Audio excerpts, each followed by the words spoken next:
Go back to January 28th when I watched them beat Xavier by 43. And right then and there, I said, well, that's the best team.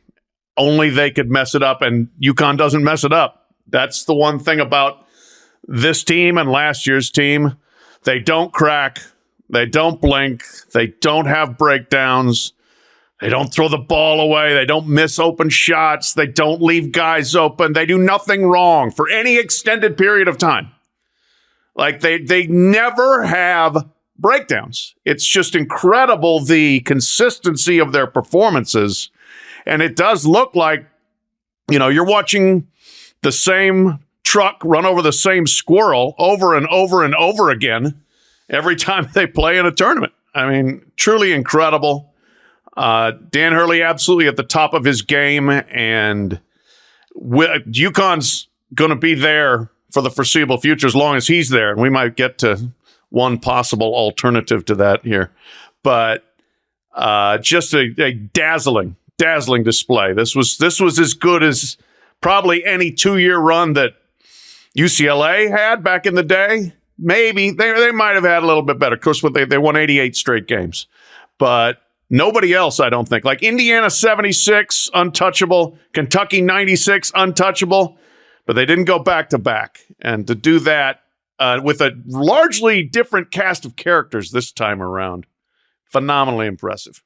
Well, that's one of the most impressive things, right? Is like some of the many of the back-to-back champions had, virtually the same team coming back the next year. And that's what's crazy is I think it's like 5 of the top 8 maybe scores were lost last year. Obviously, several NBA players, and for them to come back to do it, for him to in the transfer portal age where there's so much player movement, for him to piece this thing together, to do it again with a fairly different team is pretty incredible. I don't know that what strikes me about them when you watch them play, and Dan, by the way, my bracket did really well because I had UConn going out in like the Sweet 16, so that worked out really well. That's right. That Auburn thing didn't work out for you. That Auburn thing didn't work out.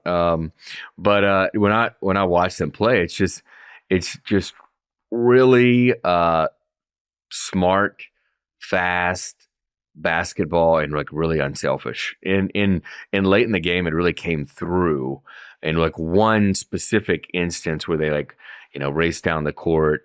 Maybe I had a steal and raced down the court and put up a shot, got the offensive board, kicked it out, and it's 6 minutes left to go in the game with like a 15-point lead. Kicked it out, and they passed up the wide open 3 to waste about 15 seconds more on the shot clock. Dished it inside, layup. So you wasted 15 seconds, and you got the 2. Things like that. They just play so smooth. It's incredible.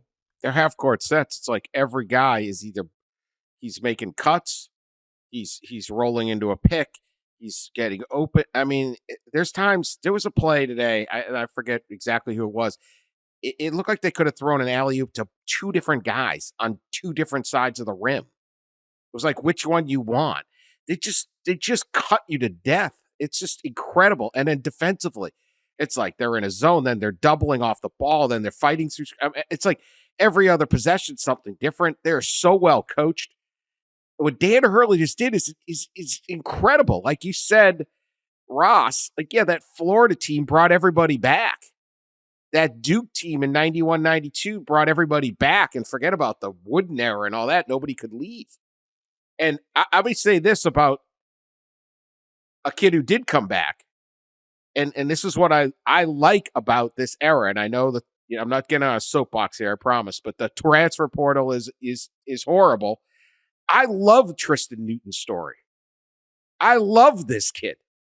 He is a senior in high school at Burgess High School in El Paso, Texas.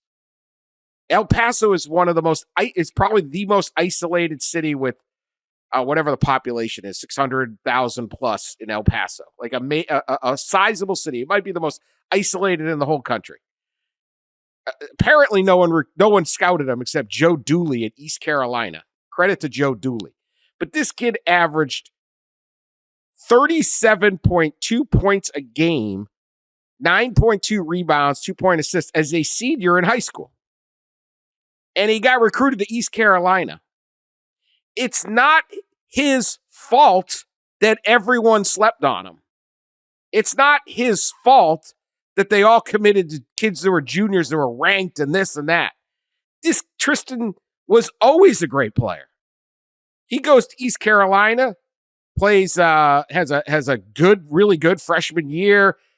Second year, you got the pandemic. Dooley, I think he left. He got fired. I don't know what happened with him, but Dooley's no longer the coach. He's not stuck at East Carolina. He goes to UConn, bang, back-to-back national championships, back-to-back most outstanding players. He's an absolutely great college basketball player, and he always should have been. And this is what I like, that kind of story. The kid just believed in himself. Yeah, I'm from. If that kid is growing up in Chicago or New York or DC, he's getting recruited at a high major level out. But he's from El Paso, so he isn't. And then he just proves himself, and he's sitting there. Yeah, man, I guess I won it again. Back-to-back most outstanding. How many of those are there? What's that, like Walton? Boy. Like maybe Alcindor. I don't know. It's incredible. Yeah. No, that's kind of. You look at that. You look at Cam Spencer, who was a vital part of the game tonight and a vital part of that team. 3 years at Loyola, Maryland, 1 year at Rutgers, and then he goes to UConn and shoots 44% from three, 54% from two, 91% from the foul line, and plays with all that fire and energy that Danny Hurley demands from his team. And, the fact that you can get guys like that, first of all, it's astounding that so many people miss on them, but then, yes, that UConn looks at him and says, yeah, that Loyola Maryland kid, let's get him. Yeah, the East Carolina kid, let's get him. And then you plug him in to this unbelievable machine, and they do what they do.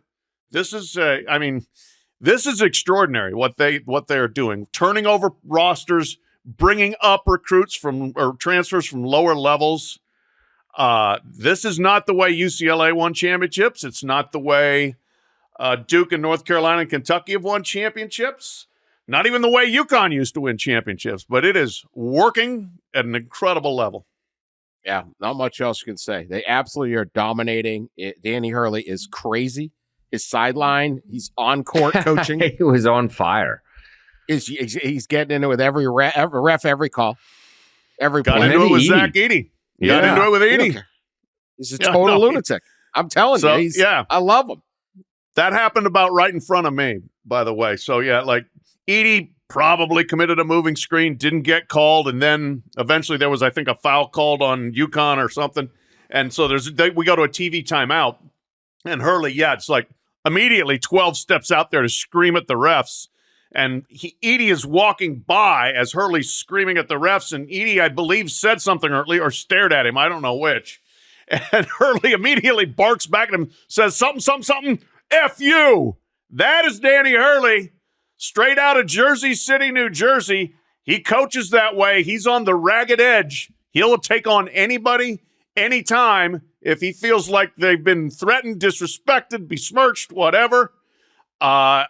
I hope he can keep going because he burns so hot that you worry a little bit. How long can you coach this way? But for now, it's working spectacularly.